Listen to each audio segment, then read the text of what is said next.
আজ থেকে আমি 5 ওয়াক্ত নামাজ পড়ব, কোরআন পড়ব এবং ভালো কাজ করব। মনে হচ্ছে আমাকেও ভাবতে হবে।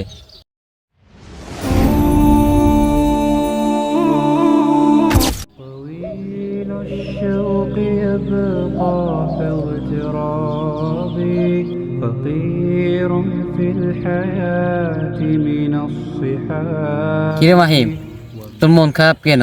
আজকে তো একটা জম্পেশ পার্টি আছে, চল না। না রে, মনটা খুব অস্থির অস্থির লাগতেছে।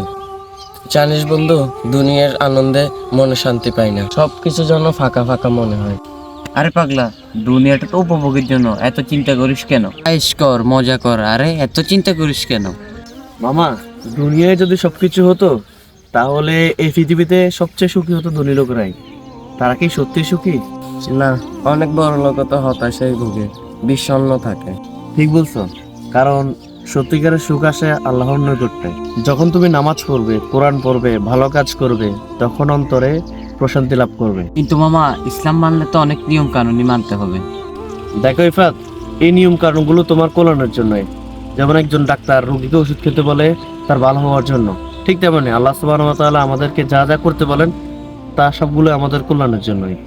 বুঝতে পেরেছি।